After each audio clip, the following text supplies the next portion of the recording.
ഇന്ന് നമ്മൾ തയ്യാറാക്കിയെടുക്കുന്നത് ഓണസദ്യയിലൊക്കെ നമുക്ക് ഉണ്ടാക്കിയെടുക്കാൻ ഏറ്റവും രുചികരമായിട്ടുള്ള അമ്പലങ്ങളിലൊക്കെ പ്രസാദ ഊണിനൊക്കെ നമുക്ക് കിട്ടാറുള്ള രസകാളൻ എങ്ങനെയാണ് തയ്യാറാക്കിയെടുക്കുന്നതെന്നുള്ള റെസിപ്പിയാണ്. അപ്പോൾ ഓണസദ്യക്ക് വേണ്ടിയുള്ള മറ്റുള്ള റെസിപ്പികളൊക്കെ നമ്മൾ അപ്ലോഡ് ചെയ്തിട്ടുള്ളതാണ്. എല്ലാത്തിൻ്റെയും ലിങ്ക് ഡിസ്ക്രിപ്ഷൻ ബോക്സിനകത്ത് കൊടുക്കാം കേട്ടോ. ഇത് നമുക്ക് വളരെ എളുപ്പത്തിൽ തയ്യാറാക്കിയെടുക്കാവുന്ന ഒരു കറിയാണ്. അപ്പോൾ ഇന്നത്തെ റെസിപ്പി നിങ്ങൾക്ക് ഇഷ്ടപ്പെടുവാണെങ്കിൽ ലൈക്ക് ചെയ്യാനും ചാനൽ ആരെങ്കിലും പുതിയതായിട്ട് കാണുന്നുണ്ടെങ്കിൽ ഒന്ന് സബ്സ്ക്രൈബ് ചെയ്തിട്ട് അതിൻ്റെ തൊട്ടടുത്തായി കാണുന്ന ബെല്ലൈക്കണിൽ കൂടി ക്ലിക്ക് ചെയ്യുക കേട്ടോ. അപ്പോൾ എങ്ങനെയാണ് തയ്യാറാക്കിയെടുക്കുന്നതെന്നുള്ളത് നോക്കാം. ഈ ഒരു കറി തയ്യാറാക്കിയെടുക്കുന്നതിനായിട്ട് ഒരു മൺചട്ടിയിലോട്ട് ഞാൻ ഏകദേശം 1/2 കപ്പോളം കുമ്പളങ്ങ അരിഞ്ഞു വെച്ചിട്ടുള്ളതാണ് ചേർത്ത് കൊടുത്തിട്ടുള്ളത്. കുമ്പളങ്ങ അല്ലാതെ നമുക്ക് വേറെ ഉപയോഗിക്കാൻ പറ്റുന്നത് വെള്ളരിയാണ്.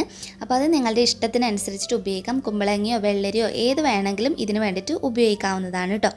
അപ്പോൾ ഏകദേശം ഒരു 1/2 കപ്പ് അത് ചേർത്ത് കൊടുത്തതിന് ശേഷം ഇതിലോട്ട് പിന്നെ നമുക്ക് ആവശ്യമായിട്ടുള്ളത് മത്തങ്ങയാണ്. അപ്പോൾ അതും ഞാൻ ഏകദേശം ഒരു 1/2 കപ്പ് എടുത്തിട്ടില്ല, അതിനേക്കാളും കുറച്ച് കുറവ് മത്തൻ എടുത്തിട്ടുണ്ട്. അപ്പോൾ അതുകൂടി ചേർത്ത് കൊടുക്കാം. ഇനി ഞാൻ ഇതിലോട്ടേക്ക് ഒരു ഏകദേശം 1/2 ടീസ്പൂണോളം അളവിൽ മഞ്ഞൾപ്പൊടിയാണ് ഉപയോഗിച്ചിട്ടുള്ളത്. പിന്നെ നമുക്ക് ഇതിലോട്ടേക്ക് വെള്ളം ചേർത്ത് കൊടുക്കുന്നതെന്ന് പറയുന്നത് പുളി വെള്ളത്തിലാണ് നമ്മൾ പച്ചക്കറികൾ വേവിച്ചെടുക്കുന്നത്. ഈ ഒരു രസകാളൻ്റെ ഒരു പ്രത്യേകത എന്ന് പറയുന്നത് തന്നെ പച്ചക്കറികൾ വേവിച്ചെടുക്കുന്നത് പുളിവെള്ളത്തിലാണ്. ഒരു നെല്ലിക്ക വലിപ്പത്തിലുള്ള പുളി ഒന്ന് വെള്ളത്തിൽ കുതിർത്തി അത് പിഴിഞ്ഞെടുത്തതിന് ശേഷം ഏകദേശം 1/2 കപ്പിനടുത്ത് വെള്ളമാണ് ഒഴിച്ചു കൊടുത്തിട്ടുള്ളത്. കുമ്പളങ്ങയും മത്തങ്ങയും അല്ലാതെ നമ്മളിതിലോട്ട് പച്ചക്കായ കൂടി ചേർത്ത് കൊടുക്കുന്നുണ്ട്. ഞാനപ്പോൾ ആദ്യം ഇട്ട് കൊടുക്കാൻ വിട്ടുപോയതാണ് കേട്ടോ. അപ്പോൾ ഞാൻ എടുത്തിരിക്കുന്ന പച്ചക്കായയുടെ അളവ് എന്ന് പറയുന്നത് ഒരു വലിയ പച്ചക്കായയുടെ പകുതി ഭാഗം മാത്രമേ ചേർത്ത് കൊടുത്തിട്ടുള്ളൂ. മഞ്ഞൾപ്പൊടിയും പുളിവെള്ളവും ഒഴിച്ചു കഴിഞ്ഞാൽ എല്ലാം നന്നായിട്ടൊന്ന് യോജിപ്പിച്ചെടുത്തതിന് ശേഷം പിന്നീട് അടച്ച് വെച്ചിട്ട് ഈ പുളിവെള്ളത്തിലിട്ട് ഈ പച്ചക്കറികളെ ഒരു 1/4 ഭാഗം ആകുന്ന രീതിയിൽ വേവിച്ചെടുക്കുകയാണ് വേണ്ടത്. അപ്പോൾ നമുക്കിത് അടച്ചു വെച്ചിട്ട് ഇനി കുക്ക് ചെയ്തെടുക്കണം. അപ്പോൾ ഈ ഒരു സമയത്ത് ഞാൻ ഇതിലോട്ടേക്ക് ഉപ്പൊന്നും ചേർത്തിട്ടില്ല കേട്ടോ, നമുക്ക് പിന്നീട് ചേർത്ത് കൊടുക്കാം. അപ്പോൾ ഇത് തൽക്കാലം അടച്ചു വെച്ച് ഒന്ന് വേവിച്ചെടുക്കാം. അപ്പോൾ ആ ഒരു സമയം കൊണ്ട് ഇതിലോട്ടേക്കുള്ള അരപ്പൊന്ന് തയ്യാറാക്കിയെടുക്കണം.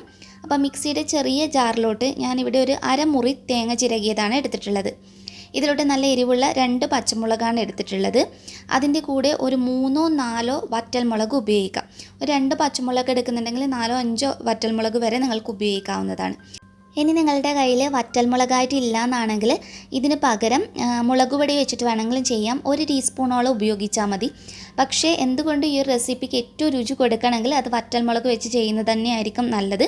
അപ്പോൾ കയ്യിലില്ല എന്നാണെങ്കിൽ മാത്രം മുളക് പൊടി ഉപയോഗിക്കാവുന്നതാണ്. പിന്നെ നമുക്കിതിലോട്ടേക്ക് വേണ്ടത് കുരുമുളക് പൊടിച്ചിട്ടുള്ളതാണ്. അപ്പോൾ അത് ചതച്ചെടുത്തിട്ടാണ് ചേർത്ത് കൊടുത്തിട്ടുള്ളത്. കുരുമുളക് ചെറുതായിട്ട് ചൂടാക്കി എടുത്തിട്ട് 1/2 ടീസ്പൂണോളം കുരുമുളക് ചെറുതായി ചൂടാക്കി എടുത്തതിന് ശേഷം ഒന്ന് കുത്തി പൊടിച്ചെടുത്തിട്ടാണ് ചേർത്ത് കൊടുത്തിട്ടുള്ളത്. ഇനി ഇതിലോട്ട് ഒരു 1/4 കപ്പോളം വെള്ളം ഒഴിച്ച് ഒന്ന് അരച്ചെടുത്താൽ മതി. അപ്പോൾ ഞാനിവിടെ നല്ലതുപോലെ അരച്ച് തയ്യാറാക്കി എടുത്തിട്ടുണ്ട്. ഇനി നമ്മുടെ പച്ചക്കറികളൊക്കെ ഏകദേശം ഒരു 1/4 ഭാഗത്തിനടുത്ത് വേവായി വന്നിട്ടുണ്ട്. വെന്ത് കുഴഞ്ഞിട്ടില്ല, ഒരു 1/4 ഭാഗം പാകമായി വന്നിട്ടുണ്ട്. ഇപ്പോൾ ഈ ഒരു സമയത്താണ് നമ്മൾ ഇനി ഇതിനകത്തോട്ടേക്ക് മുരിങ്ങക്കായ ചേർത്ത് കൊടുക്കുന്നത്. അപ്പോൾ ഈ പച്ചക്കറികളൊക്കെ ചേർത്ത് കൊടുത്ത് ചെയ്യുമ്പോഴാണ് കേട്ടോ ഈ ഒരു കറി ഏറ്റവും നല്ല രുചി ഉണ്ടാകുന്നത്. അപ്പോൾ ഇതിനകത്ത് ഉപയോഗിച്ച പച്ചക്കറികളൊക്കെ തന്നെ എടുക്കാൻ വേണ്ടിയിട്ട് നോക്കുക. മുരിങ്ങക്കായ ചേർത്ത് കൊടുത്തു കഴിഞ്ഞാൽ അടച്ചു വെച്ചിട്ട് നമുക്കിത് വേവിച്ചെടുക്കണം ഒന്നുകൂടെ. അപ്പോൾ മുരിങ്ങക്കായും കൂടി ചേർത്ത് മുരിങ്ങക്ക ഏകദേശം കുറച്ചൊരു വേവായി വരുന്ന ഒരു സമയം ഉണ്ടാവുമല്ലോ, ഒത്തിരി മറ്റുള്ളത് വെന്ത് കുഴയാതെ ശ്രദ്ധിക്കണം. ആ ഒരു സമയത്ത് ഞാൻ ഇതിലോട്ട് ചേന വേവിച്ചെടുത്തിട്ടുള്ള ചേനയാണ് ചേർത്ത് കൊടുക്കുന്നത്. പ്രഷർ കുക്കറിനകത്ത് ഇട്ട് ചേന വേവിച്ചെടുത്തിട്ട് അതാണിപ്പോൾ ചേർത്ത് കൊടുത്തിട്ടുള്ളത്. കാരണം നമ്മൾ ആദ്യമേ തന്നെ ചേന ചേർത്തിട്ടുണ്ടെങ്കിൽ ചേന വെന്ത് കിട്ടുകയില്ല, മറ്റുള്ള പച്ചക്കറികൾ വെന്ത് കുഴഞ്ഞു പോവുകയും ചെയ്യും. അതുകൊണ്ടാണ് അവസാനം നമ്മൾ എല്ലാ പച്ചക്കറികളും വെന്തതിന് ശേഷം ചേന ഉപയോഗിച്ചിട്ടുള്ളത്. അപ്പോൾ ചേന ചേർത്ത് കൊടുക്കുന്ന ഈ ഒരു സമയത്ത് തന്നെ നമുക്കിതിലോട്ടേക്ക് ആ പുളിയൊക്കെ ഒന്ന് ബാലൻസ് ചെയ്യുന്നതിന് വേണ്ടിയിട്ട് ഒരു ചെറിയ പീസ് ശർക്കര കൂടി ചേർത്ത് കൊടുക്കാം. അപ്പോൾ ശർക്കര കൂടി ചേർത്ത് കൊടുത്ത് എല്ലാം നന്നായി മിക്സ് ചെയ്തിട്ട് ഒന്ന് യോജിപ്പിച്ചെടുക്കാം.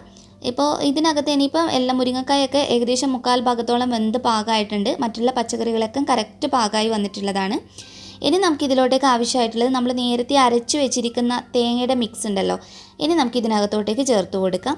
അപ്പോൾ കറിയിൽ വെള്ളത്തിൻ്റെ അളവ് കുറവാണെന്ന് തോന്നുവാണെങ്കിൽ ഈ ഒരു സമയത്ത് ചേർത്ത് കൊടുക്കാവുന്നതാണ്. ഞാനിപ്പോൾ നമ്മൾ അരച്ചെടുത്തിരിക്കുന്ന ആ മിക്സിയുടെ ജാറിനകത്തോട്ടേക്ക് തന്നെ ഒരിത്തിരി മാത്രം വെള്ളം ഒഴിച്ചു കൊടുത്തിട്ട് ഒന്ന് ചുറ്റിച്ചെടുത്തിട്ടുള്ളതാണ്.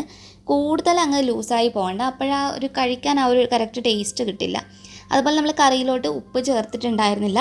ഈ ഒരു സമയത്ത് നമുക്ക് പാകത്തിനുള്ള ഉപ്പ് കൂടി ചേർത്ത് കൊടുക്കാം.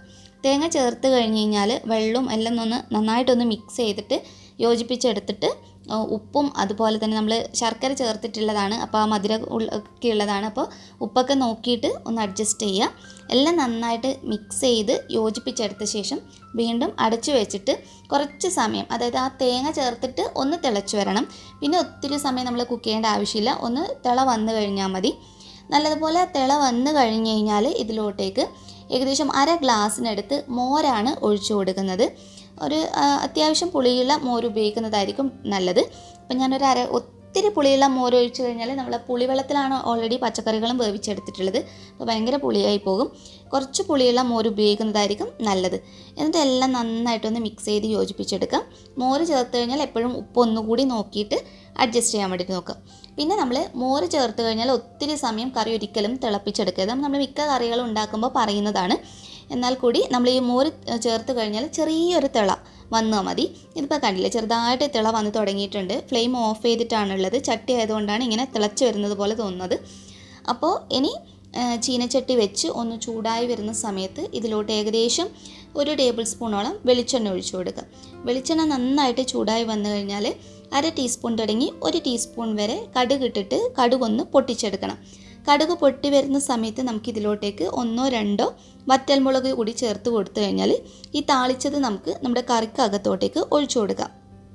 അപ്പോൾ നമ്മുടെ കറിയൊക്കെ നല്ല പാകത്തിന് ചെറുതായി ഒന്ന് കുറുകി നല്ല രീതിയിൽ റെഡിയായി വന്നിട്ടുണ്ട്. താളിച്ചത് കൂടി ചേർത്ത് കൊടുത്തതിന് ശേഷം ഇനി നമുക്ക് ഇതിനകത്തോട്ടേക്ക് ഫൈനലായിട്ട് ഒരു കാര്യം കൂടി ചേർത്ത് കൊടുക്കാനുണ്ട്. ഉലുവ വറുത്ത് പൊടിച്ചിട്ടുള്ളതാണ്.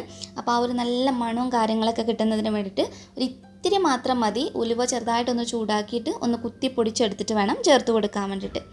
അപ്പോൾ നമ്മുടെ രസകാളൻ ഇവിടെ തയ്യാറായിട്ടുണ്ട്. ഇതിനകത്ത് നമ്മൾ ഉപയോഗിക്കുന്ന പച്ചക്കറികളിൽ നിങ്ങൾ ഈ കുമ്പളങ്ങ, അതുപോലെ മുരിങ്ങക്ക, മത്തങ്ങ, നേന്ത്രക്കായ ഇതൊക്കെ വെച്ച് ചെയ്യുമ്പോഴാണ്, പുളിവെള്ളത്തിലൊക്കെ തിളപ്പിച്ച് ചെയ്യുമ്പോഴുള്ള ഒരു രുചി എന്ന് പറയുന്നത്. നമ്മൾ സാധാരണ കാളൻ തയ്യാറാക്കിയെടുക്കുന്നതിനകത്ത് ജീരകം അരച്ചിട്ടൊക്കെ ചെയ്യാറുണ്ട്. ഈ ഒരു കറിയിൽ ഒരിക്കലും ജീരകം അരച്ച് ചേർക്കില്ല. അതിൽ നിന്നും ഒത്തിരി വ്യത്യാസമുള്ള ഒരു രുചിയാണ് ഈ കറിക്ക്. നമുക്ക് കഴിച്ചാൽ പിന്നെയും പിന്നെയും കഴിക്കണം എന്ന് തോന്നുന്ന അത്രയും ടേസ്റ്റ് ഉള്ളതാണ്. അമ്പലത്തിലൊക്കെ പ്രസാദൂണിന് കിട്ടുന്ന കറിക്ക് ഒരു പ്രത്യേക രുചിയാണല്ലേ. അപ്പോൾ ആ ഒരു ഇതിൽ ചെയ്തെടുക്കാൻ പറ്റില്ലെങ്കിലും വീട്ടിൽ നമുക്ക് ഇതുപോലെയൊക്കെ തയ്യാറാക്കിയെടുക്കാം. എല്ലാവരും തീർച്ചയായിട്ടും ഉണ്ടാക്കി നോക്കിയിട്ട് നിങ്ങളുടെ ഫീഡ്ബാക്ക് അറിയിക്കാൻ മറക്കരുത്. നെക്സ്റ്റ് വീഡിയോയിൽ ഇനിയും നല്ലൊരു വെറൈറ്റി ഡിഷായി വീണ്ടും കാണാം. അതുവരെ ടേക്ക് കെയർ, ബൈ ബൈ.